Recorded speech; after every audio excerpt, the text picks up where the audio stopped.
ಇಂದು ದಿನಾಂಕ 15-3-2026ರಂದು ಶ್ರೀ ಕಾಯಕರತ್ನ ಮಹಿಳಾ ಸೇವಾ ಸಂಸ್ಥೆ ಜಮಖಂಡಿ ವತಿಯಿಂದ ಬೀಳಗಿಯ ತಾಲೂಕಾ ಪಂಚಾಯಿತಿ ಸಭಾಭವನದಲ್ಲಿ ಅಂತಾರಾಷ್ಟ್ರೀಯ ಮಹಿಳಾ ದಿನಾಚರಣೆ ಹಾಗೂ ಬೀಳಗಿ ತಾಲೂಕಿನ ಅನಾಥ ಮಕ್ಕಳಿಗೆ ಶಿಕ್ಷಣ ಸಾಮಗ್ರಿಗಳ ವಿತರಣಾ ಕಾರ್ಯಕ್ರಮವನ್ನು ಹಮ್ಮಿಕೊಳ್ಳಲಾಯಿತು. ಈ ಕಾರ್ಯಕ್ರಮದ ದಿವ್ಯ ಸಾನ್ನಿಧ್ಯವನ್ನು ಬೀಳಗಿ ತಾಲೂಕಿನ ಸೋಮಪ್ಪಯ್ಯನ ಮಠದ ಪೂಜ್ಯ ಶ್ರೀ ಚನ್ನಬಸವ ಸ್ವಾಮಿಗಳು ವಗುರು ಸಿದ್ಧಲಿಂಗ ಸ್ವಾಮಿಗಳು ವಹಿಸಿಕೊಂಡಿದ್ದರು. ಕಾರ್ಯಕ್ರಮದ ಉದ್ಘಾಟನೆಯನ್ನು ವಿಜಯಪುರದ ಬೌದ್ಧ ವಿಹಾರ ಸಮಿತಿಯ ಅಧ್ಯಕ್ಷರಾದ ಶ್ರೀ ರಾಜಶೇಖರ ಯಡಹಳ್ಳಿಯವರು ಜ್ಯೋತಿಯನ್ನು ಬೆಳಗಿಸುವುದರ ಮೂಲಕ ಮಾಡಿ, ಮಹಿಳೆಯರಿಗೆ ಸಮಾನ ಅವಕಾಶ ಸಿಗಬೇಕಾದರೆ ಜ್ಯೋತಿಬಾ ಫುಲೆ ಮತ್ತು ಅವರ ಪತ್ನಿಯಾದ ಸಾವಿತ್ರಿಬಾಯಿ ಫುಲೆ ಪಟ್ಟ ಶ್ರಮ ಅಷ್ಟಿಷ್ಟಲ್ಲ, ಅದಕ್ಕೆ ಶ್ರೀ ಕಾಯಕರತ್ನ ಮಹಿಳಾ ಸಂಸ್ಥೆ ನಮ್ಮ ತಾಲೂಕಿನ ಮಹಿಳೆ ಮತ್ತು ಮಕ್ಕಳ ಸಲುವಾಗಿ ಕೆಲಸ ಮಾಡ್ತಾ ಇದ್ದಾರೆ, ಅವರಿಗೆ ನಾವು ಯಾವಾಗಲೂ ಬೆಂಬಲವಾಗಿರುತ್ತೇವೆ ಎಂದು ತಮ್ಮ ಉದ್ಘಾಟನೆ ಭಾಷಣ ಮಾಡಿದರು. ಕಾರ್ಯಕ್ರಮದ ಘನ ಅಧ್ಯಕ್ಷತೆಯನ್ನು ಶ್ರೀ ಕಾಯಕರತ್ನ ಮಹಿಳಾ ಸೇವಾ ಸಂಸ್ಥೆಯ ಅಧ್ಯಕ್ಷರಾದ ಶ್ರೀಮತಿ ಯಶೋಧಾ ರಾಜು ಲಮಾಣಿ ವಹಿಸಿಕೊಂಡಿದ್ದರು. ನಂತರ ಕೇಕ್ ಕಟ್ ಮಾಡಿ ಎಲ್ಲಾ ಮಹಿಳೆಯರ ಜೊತೆ ಅಂತಾರಾಷ್ಟ್ರೀಯ ಮಹಿಳಾ ದಿನಾಚರಣೆಯನ್ನು ಸಂಭ್ರಮಾಚರಣೆ.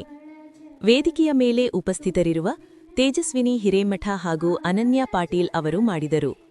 ನಂತರ ಕಾರ್ಯಕ್ರಮದ ಮುಖ್ಯ ಅತಿಥಿಗಳ ಸ್ಥಾನವನ್ನು project lead international organisation director ಆದಂತಹ ಡಾ ತೇಜಸ್ವಿನಿ ಹಿರೇಮಠ ಅವರು ವಹಿಸಿ, ಮಹಿಳೆಯರು ಇವಾಗಿನ ಕಾಲದಲ್ಲಿ ಮುಂದುವರಿಯಲಿ, ಶಿಕ್ಷಣ ಬಹಳ ಅವಶ್ಯಕವಾಗಿದೆ. ನಾನು ಬಹಳ ಸಮಾಜದ ಕಟ್ಟಕಡೆಯ ಮಹಿಳೆಯರ ಜೊತೆ ಕೆಲಸ ಮಾಡಿದ ಅನುಭವ ನನಗಿದೆ. ಯಾಕೆಂದರೆ ನಮ್ಮ ಕಷ್ಟ ನಮ್ಮ ಮಕ್ಕಳಿಗೆ ಬರಬಾರದು ಅಂದರೆ ಮಕ್ಕಳಿಗೆ ಕಡ್ಡಾಯವಾಗಿ ಶಿಕ್ಷಣ ಕೊಡಬೇಕು ಎಂದು ಹೇಳಿದರು. ಇನ್ನೋರ್ವ ಮುಖ್ಯ ಅತಿಥಿಗಳ ಸ್ಥಾನವನ್ನು ಬೀಳಗಿ ಇನ್ನರ್ ವೀಲ್ನ ನಿರ್ದೇಶಕರಾದಂತಹ ಶ್ರೀಮತಿ ಅನನ್ಯಾ ಪಾಟೀಲ್ ಅವರು ವಹಿಸಿ, ಮಹಿಳೆಯರು ಮುಂದೆ ಬರಬೇಕು, ಮಹಿಳೆಯರ ಗೌರವ ಸ್ಥಾನಮಾನವೇನಿದೆ ಎಂಬುದನ್ನು ಇಂತಹ ಸಂಸ್ಥೆಗಳು ಹಾಗೂ ನಮ್ಮ ಸಂಸ್ಥೆಯೂ ಬಹಳ ಕೆಲಸ ಮಾಡ್ತಾ ಇದ್ದಾವೆ. ಮಹಿಳೆಯರು ಸ್ವಾವಲಂಬಿ ಬದುಕು ಕಟ್ಟಿಕೊಂಡು ಮಹಿಳೆಯರು ಮುಂದೆ ಬರಬೇಕು ಎಂದು ಹೇಳಿದರು. ತದನಂತರ ಪರ್ವ ನ್ಯೂಸ್ ಚಾನೆಲ್ನ ಪ್ರಧಾನ ಸಂಪಾದಕರಾದ ಪ್ರದೀಪ್ ಹಿರೇಮಠ ಅವರು ತಮ್ಮ ಮುಖ್ಯ ಅತಿಥಿಗಳ ಭಾಷಣ ಮಾಡಿ, ಇವಾಗ ನಮ್ಮ ದೇಶದ ಸಂಸ್ಕೃತದ ಬಗ್ಗೆ ಮತ್ತು ಮಹಿಳೆಯರಿಗೆ ಇವಾಗಿನ ಪುರುಷರು ಯಾವ ರೀತಿ ಕಾಣ್ತಾ ಇದ್ದಾರು ಎಂಬುದನ್ನು ಸಂಕ್ಷಿಪ್ತವಾಗಿ ಮಾತನಾಡಿದರು. ಅದಾದ ನಂತರ ಇನ್ನೋರ್ವ ಮುಖ್ಯ ಅತಿಥಿಗಳ ಸ್ಥಾನವನ್ನು ವಹಿಸಿದಂತಹ ರಾಜ್ಯ ಪ್ರಶಸ್ತಿ ಪುರಸ್ಕೃತರಾದ ಶ್ರೀ ಶೇಖರ ಕಾಖಂಡೀಕಿಯವರು, ಜಮಖಂಡಿಯಿಂದ ಈ ಸಂಸ್ಥೆಯವರು ನಮ್ಮ ತಾಲೂಕಿನ ಅನಾಥ ಮಕ್ಕಳ ಸಲುವಾಗಿ ದಾನಿಗಳನ್ನು ಗುರುತಿಸಿ ನಮ್ಮ ಮಕ್ಕಳಿಗೆ ಮತ್ತು ಮಹಿಳೆಯರಿಗೆ ಸಹಾಯ ಮಾಡ್ತಾ ಇದ್ದಾರೆ, ಅಂದರೆ ಅವರ ಕಾರ್ಯ ಬಹಳ ಮೆಚ್ಚುವಂತದ್ದು. ಈ ಸಂಸ್ಥೆಗೆ ನಮ್ಮ ಸಹಾಯ ಸಹಕಾರ ಮತ್ತು ಬೆಂಬಲ ಯಾವತ್ತೂ ಇರುತ್ತದೆ ಎಂದು ಹೇಳಿದರು.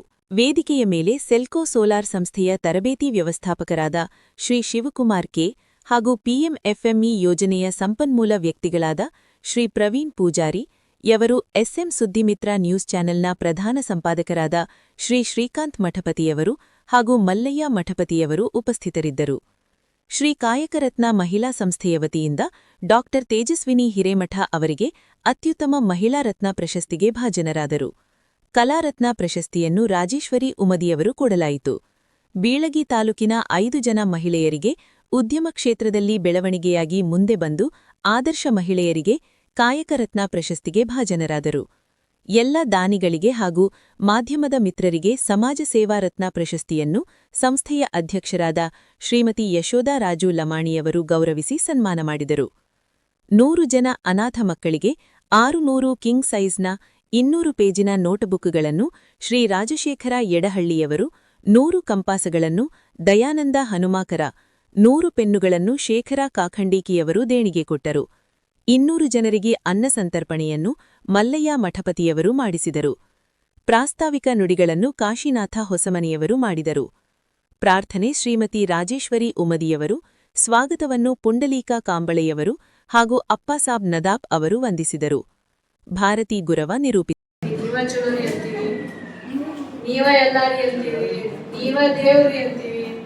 ಲಕ್ಷ್ಮೀನು ನೀವ, ಸರಸ್ವತಿನೂ ನೀವ, ದುರ್ಗಾದೇವಿನೂ ನೀವ ಅಂತೆಲ್ಲ ಹೇಳಿ ಅವತ್ತು ಮುಗಿಸ್ಬಿಡ್ತೀವಿ. ಒಂದು ಫ್ಯಾಕ್ಟ್, ಒಂದು ನೈಜ ಸಂಗತಿ, ನಮ್ಮ ದೇಶದೊಳಗ ಹೆಣ್ಮಕ್ಳು ಎಷ್ಟು ಗೊತ್ತದೆ ಯಾಕೆ?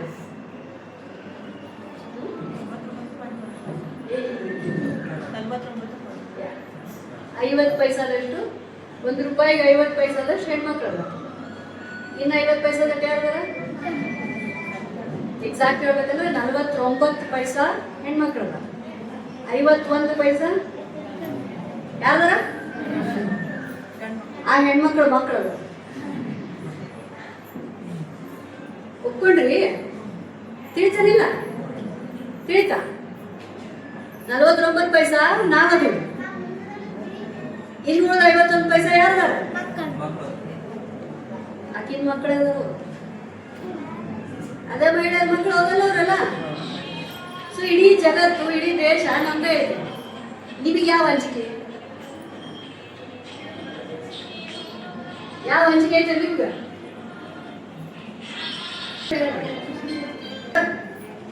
ಅಥವಾ ಮನೆಯಾಗಿದ್ರು ಮೊದ್ಲಿಗೆ ಒಂದು ಟೈಮ್ ಇತ್ತು, ನಾವು ಮಾತಾಡ್ತಿದ್ವಿ, ನಾವು ರಿಸರ್ಚ್ಗಳನ್ನು ಮಾಡ್ತಿದ್ವಿ. ಪಾಟೀಲ್ ಮೇಡಮ್ ಅವರು ಈ ಒಂದು ಕಾರ್ಯಕ್ರಮ ಉದ್ದೇಶಿಸಿ ಒಂದೆರಡು ಮಾತುಗಳನ್ನು ಹೇಳಬೇಕು. ಪ್ರಕಸಿ ಎಲ್ಲ ಸಾಕ್ಷಾತ್ ಕಪಿಲ ಸಿದ್ಧ ಮಲ್ಲಿಕಾರ್ಜುನ ಮಹಿಳೆಗೂ ಧಾರ್ಮಿಕ ಹಕ್ಕನ್ನು ಕೊಟ್ಟು ಎತ್ತರವಾದ ಸ್ಥಾನ ನೀಡಿದ್ದು ಬಸವಾದಿ ಶಿವಶರಣರು. ಬಸವಾದಿ ಶಿವಶರಣರು ನಮಗೆ ಕಾಯಕವಾದ ಧಾರ್ಮಿಕ ಸ್ಥಾನದಲ್ಲಿ ನಮಗೆ ಉನ್ನತ ಸ್ಥಾನವನ್ನು ಕೊಟ್ಟಿದ್ದಕ್ಕೆ ನಾವು ಒಂದು ಉನ್ನತ ಮಟ್ಟದಲ್ಲಿ ನಾವು ಮಹಿಳೆಯರಿದ್ದೀವಿ ಅಂತ ಹೇಳಿಕೆ ನನಗೆ ಹೆಮ್ಮೆ ಅನಿಸ್ತದ. ಶ್ರೀ ಕಾಯಕ ರತ್ನ ಸೇವಾ ಮಹಿಳಾ ಸಂಸ್ಥೆಯವರು ನಂಗೆ ಕಾಲ್ ಮಾಡಿದ್ರು. ಒಂದಿನ ಕಾಲ್ ಮಾಡಿ ಅವ್ರ ಸರ್ ಹೆಸರು ಕಾಶಿನಾಥ್ ಸರ್ ಕಾಲ್ ಮಾಡಿ ಏನಂದ್ರೆ, ಮೇಡಮ್ ನಾವು ಹಿಂಗೆ ನಮ್ಮ ಬೆಳ್ಳಿ ತಾಲೂಕೊಳಗ ಮಹಿಳಾ ದಿನಾಚರಣೆ ಮತ್ತು 100 ಅನಾಥ ಮಕ್ಕಳಿಗೆ ಏನೈತಿ ನಾವು ಕಿಟ್ ಕೊಡ್ಬೇಕಂತ ಹೇಳಿ ಛಾಪೆ ಮಾಡಿದ್ರಿ. ಅದಕ್ಕೆ ನಿಮ್ಮ ಸಹಾಯ ಸಹಕಾರ ಬೇಕ್ರಿ ಮೇಡಮ್ ಅವ್ರ ಅಂತಂದ್ರು. ಅಂದ್ರೆ ನಾ ಏನ್ ಸಹಾಯ ಮಾಡ್ಬೇಕ್ರಿ ಸರ್ ಅಂತ ಕೇಳಿದೆ. ಅಂದ್ರೆ ನಾನು ಮಹಿಳಾ ಮಂಡಳಿಯೊಳಗೆ ನಾನು ಒಂದಿಷ್ಟು ನಿರ್ದೇಶಕ ಆಗಿ ಒಂದಿಷ್ಟು ಕೆಲಸ ಮಾಡೀನಿ. ಅದಕ್ಕೆ ಏನಾರ ಕಾಲ್ ಮಾಡಿರ್ಬೋದು ಸರ್ ಅಂತ ಹೇಳಿ ಅನ್ಕೊಂಡೆ. ಸರ್ ನನಗೆ ಏನ್ ಸಹಾಯ ಸಹಕಾರ ಬೇಕು ಹೇಳಿ ಸರ್, ನಾ ಮಾಡ್ತೇನೆ ಅಂತ ಹೇಳಿದೆ ನಾನು. ಅದಕ್ಕೆ ಸರ್ ಏನಂತಂದ್ರೆ, ಮೇಡಮ್ ಅವರ ನಿಮ್ಮಿಂದ ನಮಗೆ ಏನೂ ಬೇಡ್ರಿ, ನಿಮ್ಮನ್ನ ಮುಖ್ಯ ಅತಿಥಿಗಳ ಹಾಕಿ ನಾವು ಆಹ್ವಾನ ಮಾಡಕ್ ಕರ್ದೀವಿ, ಬರ್ರಿ ಮೇಡಮ್ ಅವ್ರ ಅಂತ. ಆಯ್ತ್ರಿ ಸರ್ ನಾ ಮಾಡ್ತೇನೆ, ಬರ್ತೇನೆ ತಗೋರಿ ಸರ್ ಅಂತಂದೆ. ಅದಕ್ಕೆ ನಂಗೆ ಖುಷಿ ಆಯ್ತು. ದಯವಿಟ್ಟು ಗಲಾಟೆ ಮಾಡಬೇಡ್ರಿ. ಬಲೋ ಭಾರತ್ ಮಾತಾ ಕಿ.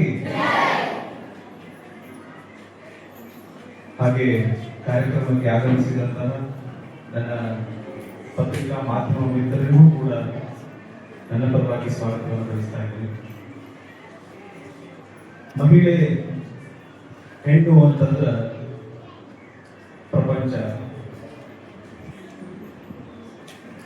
ಭಾರತ ಅನ್ನುವಂತಹ ನಮ್ಮ ದೇಶದ ಸಂಸ್ಕೃತಿಯನ್ನ, ನಮ್ಮ ದೇಶದ ಪರಂಪರೆಯನ್ನ, ನಮ್ಮ ದೇಶ ಭಾರತ ಅಂದ್ರೆ ಭಾರತ ಮಾತೆ ಅಂತ ಕರೀತೀವಿ. ಅದನ್ನು ಕೂಡ ನಾವು ಒಂದು ಹೆಣ್ಣಿಗೆ ಹೋಲಿಸಿದ್ವಿ.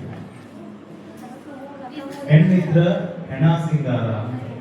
ನಮ್ಮ ಭಾಷೆ ನೋಡ್ರಿ, ನಮ್ಮ ಮಾತುಗಳು ಎಷ್ಟು ಅದ್ಭುತ ಅಂತಂದ್ರೆ, ಹೆಣ್ಣಿದ್ರ ಹೆಣ ಸಿಂಗಾರ. ಒಂದು ಸಾವಿನ ಮನೆಗೆ ಹೋದ್ರ ಅದು ಸಾವಿನ ಮನಿ ಅಂತ ಅನಿಸ್ಬೇಕಾಗಿತ್ತು ಅಂತಂದ್ರ, ಬಂದವರ ಕಣ್ಣೊಳಗೆ ನೀರು ಬರ್ಬೇಕಾಗಿತ್ತು ಅಂತಂದ್ರ, ಆ ಹೆಣ್ಣದ ಮುಂದೆ ಕೂತ್ಕೊಂಡು ಅಳತಿರುವಂತ ಹೆಣ್ಣು ಮಕ್ಕಳ ಕಣ್ಣೀರ ಸಾಕ್ಷಿ. ಅವಾಗ ನಮಗದೊಂದು ಸಾವಿನ ಮನಿ ಅಂತ ಅನಿಸ್ತದೆ. ಅಷ್ಟೇ ಅಲ್ಲ, ಇವತ್ತ ಹೆಣ್ಣು ಅನ್ನುವಂಥದ್ದು ಎಷ್ಟು ಇಂಪಾರ್ಟೆಂಟ್ ಅಂತಂದ್ರೆ, ನಮ್ಮ ನಾಡಿನೊಳಗ ಗಂಗೆ ಯಮುನೆ ಚೈವ ಗೋದಾವರಿ ಸರಸ್ವತಿ ನರ್ಮದೆ ಸಿಂಧು ಕಾವೇರಿ ಅಂತ ಹೇಳಿ ನಮ್ಮ ನಾಡೊಳಗಿರುವಂತಹ ಪ್ರಮುಖವಾದ ನದಿಗಳನ್ನೂ ಕೂಡ ಇವತ್ತು ಹೆಣ್ಣಿಗೆ ಹೋಲಿಸ್ತಾರೆ. ನಮ್ಮ ದೇಶದ ಭಾರತಾಂಬೆ ಕೂಡ ಹೆಣ್ಣು, ನಮ್ಮ ನಾಡಿನ ಕರ್ನಾಟಕದ ಭುವನೇಶ್ವರಿ ಕೂಡ ಹೆಣ್ಣೆ. ಭೂಮಿ ಅನ್ನುವಂತಹ ನಾವೇನು ಕೂತ್ಕೊಂಡಿದೀವಲ್ಲ, ನಾವೇನು ಜೀವನವನ್ನು ನಡೆಸ್ತಿದೀವಲ್ಲ, ಈ ಭೂಮಿ ಕೂಡ ಹೆಣ್ಣೆ. ಹೆಣ್ಣಿನ ಬಗ್ಗೆ ಮಾತನಾಡಬೇಕು ಅಂತಂದ್ರೆ ಪ್ರಾರಂಭ ರೀತಿ ಹಾಡಿ ಹೊಗಳಿದ್ರ ಅಲ್ಲ, ನಿಜವಾದ ಹೆಣ್ಣು. ಶಾಸಕರು ನಮ್ಮೂರ ಹಿರಿಯರಾದಂತಹ ಜಯಪಾಲ್ ಸಾಹೇಬರು ಇವತ್ತು ಉದ್ಘಾಟನೆ ಮಾಡಬೇಕಾಗಿತ್ತು. ಅವರ ಬದಲಾಗಿ ನಾನು ಇವತ್ತ ತಮ್ಮೆಲ್ಲರ ಜೊತೆಗೂಡಿ ನಾನು ಈ ಕಾರ್ಯಕ್ರಮವನ್ನು ಈ ಕಾರ್ಯಕ್ರಮಕ್ಕೆ ನನಗೆ ಅತಿಥಿಯಾಗಿ ಕರೆಯಲು ಕಾಶಿನಾಥ್ ಅವರು ಸಂಪರ್ಕಿಸಿ ನನಗೆ ಅನಾಥ ಮಕ್ಕಳಿಗೆ ಸ್ವಲ್ಪ ನೀವು ಶೈಕ್ಷಣಿಕ ಸಾಮಗ್ರಿಗಳನ್ನು ಕೊಡಬೇಕು ಸರ್ ಅಂತ ವಿನಂತಿ ಮಾಡಿಕೊಂಡಾಗ ನಾನು ಒಂದು ಸಾರಿ ನಾನು ಬೇರಾದಷ್ಟು ಮಟ್ಟಿಗೆ ಸಾಧನೆ ಮಾಡಿದ್ದೀನಿ. ಅದೇನು ಅಂತ ಶಾಸಕರು ನಮ್ಮೂರ ಹಿರಿಯರಾದಂಥ ಜಯಪಾಲ್ ಸಾಹೇಬರು ಇವತ್ತು ಉದ್ಘಾಟನೆ ಮಾಡಬೇಕಾಗಿತ್ತು. ಅವರ ಬದಲಾಗಿ ನಾನು ಇವತ್ತು ತಮ್ಮೆಲ್ಲರ ಜೊತೆಗೆ ನಾನು ಈ ಕಾರ್ಯಕ್ರಮವನ್ನು ಈ ಕಾರ್ಯಕ್ರಮಕ್ಕೆ ನನಗೆ ಅತಿಥಿಯಾಗಿ ಕರೆಯಲು ಸಮ ಕಾಶಿನಾಥ್ ಅವರು ಸಂಪರ್ಕಿಸಿ ನನಗೆ ಅನಾಥ ಮಕ್ಕಳಿಗೆ ಸ್ವಲ್ಪ ನೀವು ಶೈಕ್ಷಣಿಕ ಸಾಮಗ್ರಿಗಳನ್ನು ಕೊಡಬೇಕು ಸರ್ ಅಂತ ವಿನಂತಿ ಮಾಡಿಕೊಂಡಾಗ ನಾನು ಒಂದು ಸಾರಿ ನಾನು ಬೇರಾದಷ್ಟು ಮಟ್ಟಿಗೆ ಸಾಧನೆ ಮಾಡಿದ್ದೀನಿ. ಅದೇನು ಅಂತ ದೊಡ್ಡ ಸಹಾಯ ಅಲ್ಲ ನಾನು ಭಾವಿಸಿದ್ದೀನಿ. ಆದಾಗ್ಯೂ ಕೂಡ ಈ ಒಂದು ಕಾರ್ಯಕ್ರಮದಲ್ಲಿ ಭಾಗವಹಿಸಲಿಕ್ಕೆ ನನಗೆ ತೀವ್ರ ಸಂತೋಷ ಆಗ್ತಾ ಇದೆ.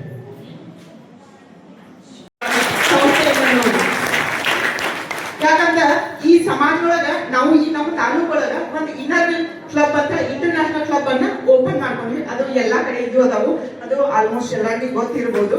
ಬಟ್ ಆ ಕಾರ್ಯಕ್ರಮಗಳು ಹಲವಾರು ಕಾರ್ಯಕ್ರಮಗಳು ನಾವು ಮಾಡ್ತೀವಿ, ಜನಮುಖಿ ಕಾರ್ಯಕ್ರಮಗಳು ಮಾಡ್ತೀವಿ. ಅವಾಗ ನಾವು ಕರಿತಿರ್ತೀವಿ, ಏನ್ ಗೊತ್ತನ ನಮ್ದೇ ಆದಂತ ಒಂದು ಕಮಿಟಿ ಅದ, ಅವ್ರೆಲ್ಲಾರು ಕೂಡಿ ನಾವ್ ಎಲ್ಲಾರು ಕರಿತಿರ್ತೀವಿ. ಬಟ್ ಇಷ್ಟು ಜನರನ್ನ ಕೂಡಿಸ್ಲಿಕ್ಕೆ ಆಗಿಲ್ಲ. ನಾನು ಪ್ರೆಸಿಡೆಂಟ್ ಆಗಿ ಕೆಲಸ ಮಾಡೀನಿ, ಎಲ್ಲಾರು ಮಾಡೀನಿ, ಬಟ್ ಇಷ್ಟು ಜನರನ್ನ ಕೂಡಿಸ್ಲಿಕ್ಕೆ ಆಗಿಲ್ಲ. ಮೇಡಮ್ ಅವ್ರು ಹೇಳಿದ್ರು ಅನಾಥ ಮಕ್ಕಳ ಲಿಸ್ಟ್ ಸಿಗ್ಲಿಲ್ಲ ನಮಗ ಅಂತ ಹೇಳಿ. ನಾವು ನಮ್ಮ ಕ್ಲಬ್ ವತಿಯಿಂದ ನಾವು ಒಂದು HIV ಪೀಡಿತ ಮಕ್ಕಳಿಗೆ ಕಿಟ್ ಅನ್ನು ಕೊಟ್ಟಿದ್ವಿ ಇನ್ನರ್ ಕ್ಲಬ್ ಇಂದ. ಕಿಟ್ ಕೊಟ್ಟಾಗ ಆ ಮಕ್ಕಳನ್ನ ಕರ್ಸಿದ್ವಿ ನಾವು ಕಿಟ್ ಕೊಡ್ಲಿಕ್ಕೆ. ಅವರಿಗೆ ಅವಶ್ಯಕತೆ ಇರುವಂತ ಮಕ್ಕಳಿಗೆ ಏನ್ ಅವ್ರಿಗೆ ಮೂಲಭೂತ ಸೌಕರ್ಯಗಳು ಬೇಕು ಅವನ್ನೆಲ್ಲಾನು ನಾವು ನಮ್ಮ ಕ್ಲಬ್ ಇಂದ ನಾವು ಕೊಟ್ಟಿವಿ. ಕೊಟ್ಟಾಗ ಆ ಮಕ್ಕಳನ್ನ ನೋಡಿ ನಮ್ಗೆ ಇಷ್ಟು ಕಷ್ಟ ಆಯ್ತಲ್ಲ, ಆ ಮಕ್ಕಳನ್ನ ಯಾರು ಕರ್ಕೊಂಡ್ ಬಂದಿದ್ರು ಅಂದ್ರೆ ತಂದೆ ತಾಯಿ ಕರ್ಕೊಂಡ್ ಬಂದಿರ್ಲಿಲ್ಲ. ಮತ್ತೆ ಇನ್ನೊಂದು ನಮಗ ಗೌರ್ಮೆಂಟ್ ಹಾಸ್ಪಿಟಲ್ ಒಂದು ಕಂಡೀಷನ್ ಮಾಡಿದ್ರು ನನಗ. ನಾ ಇನ್ವೈಟ್ ಮಾಡಿದ್ದೆ ಆ ಮಕ್ಕಳನ್ನ ಕಳಿಸ್ರಿ, ನಾವು ಅವರಿಗೆ ಮೂಲಭೂತ ಸೌಕರ್ಯಗಳನ್ನು ಕೊಡ್ತೀವಿ ಅಂತಂದಾಗ ನನಗೆ ಒಂದೇ ಒಂದು ಕಂಡೀಷನ್ ಹಾಕಿದ್ರು. ಅದು ಏನಂತಂದ್ರೆ ಇದು ಮೀಡಿಯಾ ಒಳಗ್ ಬರಬಾರ್ದು, ಮೀಡಿಯಾ ಒಳಗ್ ಬರಬಾರ್ದು, ಈ ಮಕ್ಕಳದ ಮುಖ ಮೀಡಿಯಾ ಒಳಗ್ ಬರಬಾರ್ದು ಅಂತ. ಬಟ್ ನಮ್ದು ಇಂಟರ್ನ್ಯಾಷನಲ್ ಕ್ಲಬ್ ಆಗಿದ್ರಿಂದ ನಾವು ಕಳಿಸ್ಲೇಬೇಕಾಗಿತ್ತು, ನಾವು ಏನ್ ಪ್ರಾಜೆಕ್ಟ್ ಮಾಡ್ಬೇಕಂತ ಮಾಡ್ಲೇಬೇಕಾಗಿತ್ತು. ಬಟ್ ಅವ್ರು ಸರ್ ಹಾಕಿದ ಕಂಡೀಷನ್ ಇಂದ ನನಗೆ ಏನ್ ಮಾಡ್ಬೇಕಂತ ಹೇಳಿ ತಿಳಿಲಿಲ್ಲ. ಆಕ್ಚುಲಿ ಹೇಳ್ಬೇಕಂತಂದ್ರೆ ಅವ್ರಿಗೆ ಸರಿಗೆ ಆಕೆಯ ಹೃದಯದಲ್ಲಿ ಕನ್ನಡಮ್ಮನ ದೇವಾಲಯ ಕಂಡೇ ಹೆಣ್ಣಿನ ಕಂಗಳಲ್ಲಿ ಕನ್ನಡ ನಾಡಿನ ಚರಿತೆಯನ್ನೇ ಕಂಡೇ ಆಕೆಯ ಹೃದಯದಲ್ಲಿ ವಂದನೆ ಆ ಹೆಣ್ಣಿಗೆ ಅಭಿನಂದನೆ ಆ ಕಣ್ಣಿಗೆ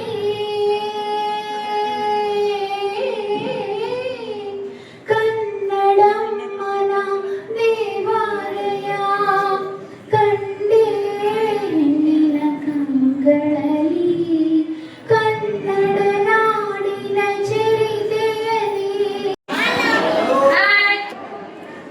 ಮಮತೆಯಲ್ಲಿ ಮಗಳಾಗಿ, ಅಕ್ಕರೆಯಲ್ಲಿ ಅಕ್ಕನಾಗಿ, ತುಂಟಾಟದಲ್ಲಿ ತಂಗಿಯಾಗಿ, ಸಲುಗೆಯಲ್ಲಿ ಸ್ನೇಹಿತೆಯಾಗಿ, ಪ್ರೀತಿಯಲ್ಲಿ ಪ್ರೇಯಸಿಯಾಗಿ, ಮನೆಯ ತುಂಬುವ ಮಹಾಲಕ್ಷ್ಮಿಯಾಗಿ, ಮನದಂಗಳದ ಮಡದಿಯಾಗಿ, ತಾಳ್ಮೆಯಲ್ಲಿ ತಾಯಿಯಾಗಿ, ಅಪ್ಪುಗೆಯಲ್ಲಿ ಅಜ್ಜಿಯಾಗಿ, ತನ್ನ ಇಡೀ ಜೀವನವನ್ನು ತನ್ನವರಿಗಾಗಿ ಶ್ರಮಿಸುವಂತ ಎಲ್ಲ ನನ್ನ ಅಕ್ಕ ತಂಗಿಯರಿಗೆ, ತಾಯಂದರಿಗೆ ಮಹಿಳಾ ದಿನಾಚರಣೆ ಶುಭಾಶಯಗಳು. ಎಲ್ಲರೂ ವೇದಿಕೆ ಮೇಲೆ ಭಾಳ ಮಾತಾಡ್ಯಾರ್ರಿ. ನಂಗೆ ಮಾತಾಡಕ್ಕಂತ ಏನು ಉಳಿದಿಲ್ಲ, ಅಂದ್ರೂ ಒಂದ್ ಮಾತಾಡ್ತೇನೆ.